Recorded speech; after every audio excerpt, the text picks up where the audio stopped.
We're just seeing the Queen.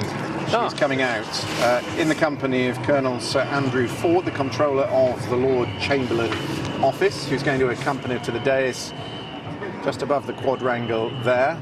And that tells you, incidentally, that Marine One is imminent, because she was going to be given a signal, Nick, wasn't she? When well, hopefully, yes. When he was arriving. I have to tell you that Ron is a little on edge, because the President is known, or prone, to the odd vigorous handshake and the picking of dandruff off collars, as we saw with Emmanuel Macron. But of course the Queen, as you say, has taken all this in her stride over the years, and so if there was a breach of protocol, presumably...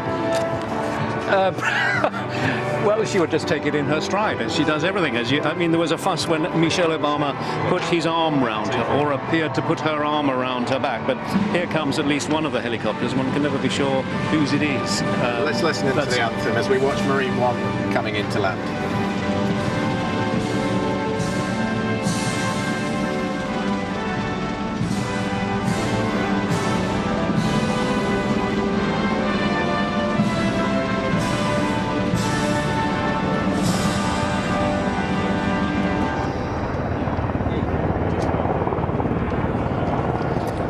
Anthem played by the 1st Battalion Coldstream Guards. Queen on the left of your picture there, Marine One just hovering over the trees of Windsor Castle, coming in to the lawn on the eastern terrace of the castle, well out of view, I should say, of the protesters who are here at Henry VIII Gate. You won't see them. In fact, what he will have done is come over the Household Golf Course, which is just over that eastern side of the castle, and then he'll be transported, presumably in the Beast, the car that he uses, to the top of the Long Walk and towards the quadrangle where the Queen, you can see there, is waiting for him. It's Major General Ben Bathurst, who is the Major General that commands the Household Division of the Coldstream Guards, and he will take his place on the dais as well. Also there, alongside the Queen, Mr. James Puxley, who is the Lord Lieutenant of the Royal County of Berkshire, and Admiral Sir James Perrone, who is the Constable and Governor here at Windsor Castle.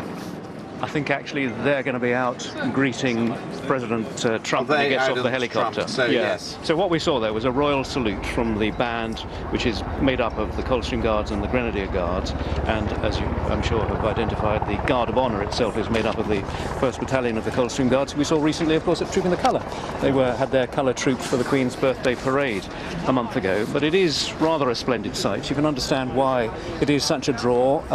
Everything that you could possibly want, really, in terms of the visuals, this ancient castle, 1,000 years old, part of it, and the 2 senior regiments, or representatives of the 2 senior regiments of the British Foot Guards, and the Queen in blue on the dais. We see one helicopter land after the other. I was reminded last night as they came into Blenheim Palace that there's always, Ron, 1 or 2 decoy helicopters as well, so we never know which one the US President is on. You certainly don't, Christian. They usually have 3, and it's at the very last moment that the President's helicopter peels off. And you also notice that they have the Osprey helicopters. Those are those helicopters that can convert and fly forward as an aircraft, just to provide that in-tight security for Marine One, to ensure that at the very last second the President's protected until he's on the ground. Yeah. Of course, we were here just under 2 months ago to welcome another American, Meghan Markle, who's had some fairly forthright things to say about the President, yes. Of course. She was here for her marriage to Prince Harry, of course. I don't think she's here today, Nick, and... No, I don't think so. No, nothing forthright recently. No, so far as we know. That would have made a few headlines, yeah. Yes. But and as I'm sure she knows... But do you get the impression that the Queen is spending more of her time now at Windsor Castle? Yeah, she is. She is. Yeah. There has been a significant decrease in the amount of... well, she's still doing the duties of head of state. The papers, the boxes, but of course they can be done just as well here at Windsor as at Buckingham Palace. But she's certainly spending one night, possibly more, less nights at Buckingham Palace more time here, and the Duke of Edinburgh, of course, in his retirement. He's spending a lot of time here at Windsor and also up at Sandringham. And the Queen herself will be going off up to Balmoral for her summer break very shortly. So in terms of what might she and the Trumps talk about, well, I'm sure that Scotland will be one subject, you know, fruitful area for discussion, since I don't think Mr. Trump's into horses, is he?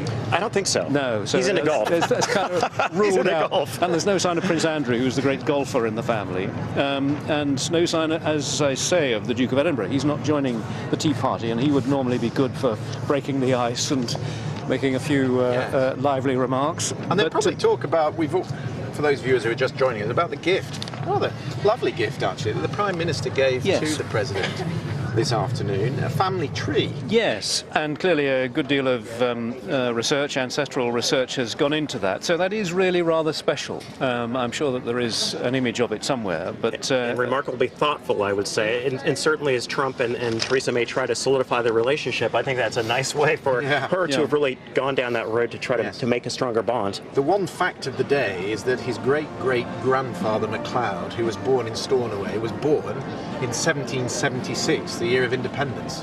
Our How independence. About that? Yeah, your independence. Our independence. From you. Yeah. Donald Trump was talking about our independence today from the European Union. I'm not so sure that he was talking about it in the way that Theresa May perhaps wanted. So they're filling furiously, aren't they? The Queen having a very long chat with the Major General from the Household Division, Major General Ben Bathurst.